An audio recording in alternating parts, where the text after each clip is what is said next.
Good day, boys and girls. Thank you for coming back. Now, today we are going to touch on something on radioactivity.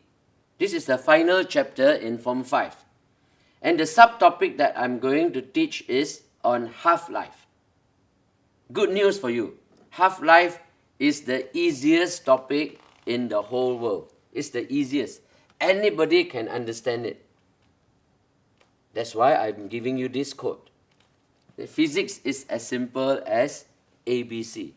Alright, after this lesson, I'm sure all of you will say, yes sir, I agree with you wholeheartedly. Just a quick reminder again, when we revise physics, it is not just reading from page 1 to page 400. No, that way of revision would not be effective. What you must do is to keep on answering questions. So even as I revise with you on half-life, I am taking a question from 2006. And this is the question from paper 1, number 49. It reads, the initial mass of radioactive element is 10 grams and its half-life is 6 days. Which of the following statements about the mass of the radioactive element is true? So to understand this, we basically need to understand the definition of half-life. It is very important.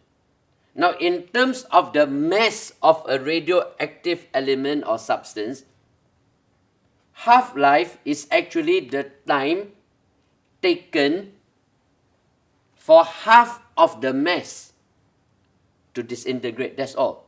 So what do I mean by this? That the easiest way would be to look at it and to try to understand it from a picture point of view. Okay, let me bring you to the calculation now.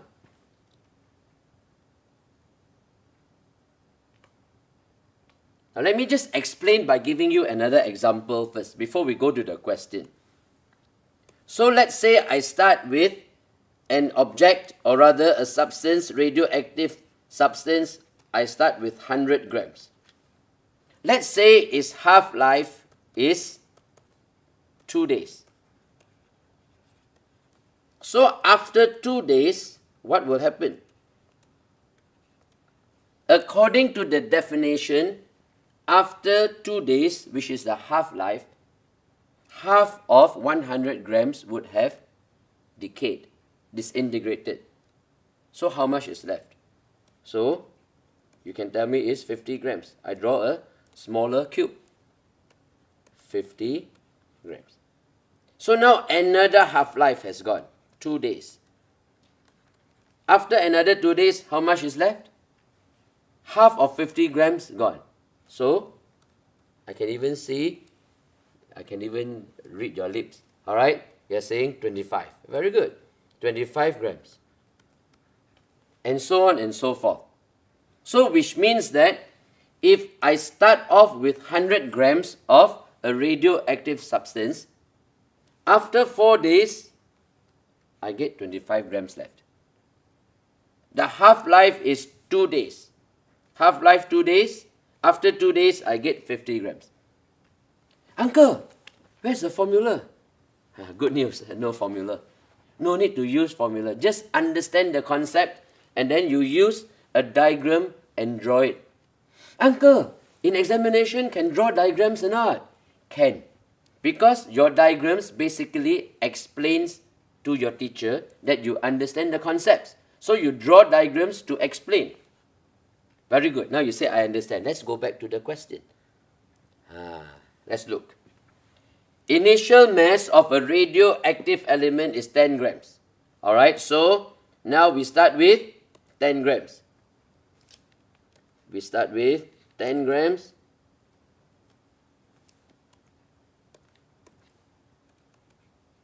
I just draw a box, okay? So we start with 10 grams.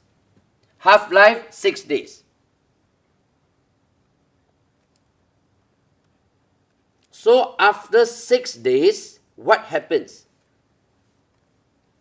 After 6 days, Sorry. After 6 days, how many grams left?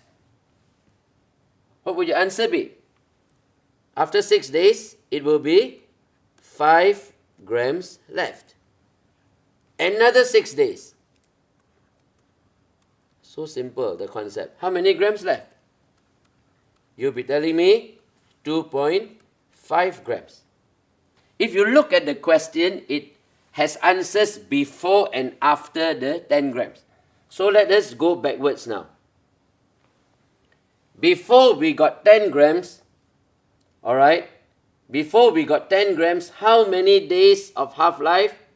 6 days is the half-life. So 6 days before the 10 grams, how many grams do we get? I'm sure you can tell me it is 20 grams. Okay, check. 20 grams from here. After 6 days, we have 10 grams. Because 6 days is the half-life. Another 6 days before the 20 grams. How many grams would that be? 40. You're telling me it's 40. Very good. This is as easy as ABC. Simple. Don't need calculators, you know, but you must, I'm sorry, it's not 40 days. It is 40 grams. Okay? Now, you must not use mental calculation. I have seen many students, they try to do it in the air and then they make a mistake. You must draw. Write it down. 6 days, the half-life. 6 days. Alright, let's start all over again. 40 grams. After 6 days, 20 grams. After another 6 days, 10 grams left. After another 6 days, 5 grams left. Another 6 days, 2.5 grams left. Okay?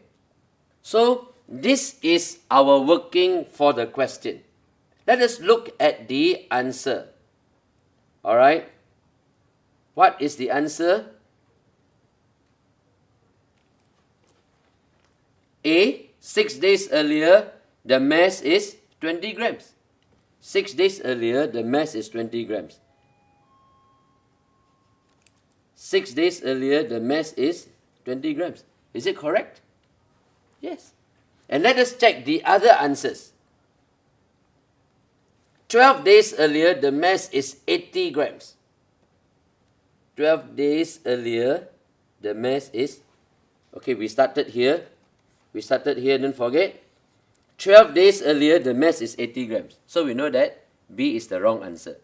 Now I'm going through with you so that we understand the concept as well. Now what about C? 6 days later, mass 2.5 grams. 6 days later, we start here. This is the point we start. 6 days later, it should be 5 grams. So C is the wrong answer. It's good to go through all the answers for revision. So we know that C is wrong, B is wrong, A is correct. Nevertheless, we still want to check. This is wrong, A is correct. 12 days later, the mass is 5 grams. D. 12 days later, what is the mass? 12 days later, the mass is 2.5 grams. So, you know that the answer D is wrong as well. So, when you do revision, boys and girls, do it this way, step by step. Even after getting the correct answer, go through the wrong answers and you must understand why the wrong answers are wrong. Alright, let me sum up. Number 1, understand and write down the definition of half-life. Number 2, when you answer questions on half-life, you must write it out, draw the diagrams, sketch it. It's very simple diagrams. And these diagrams actually explain the meaning of it. And from there, you can calculate and you can understand the questions involving half-life. So with that, I would like to say thank you very much for your attention and may God bless you. Bye. See you again next time.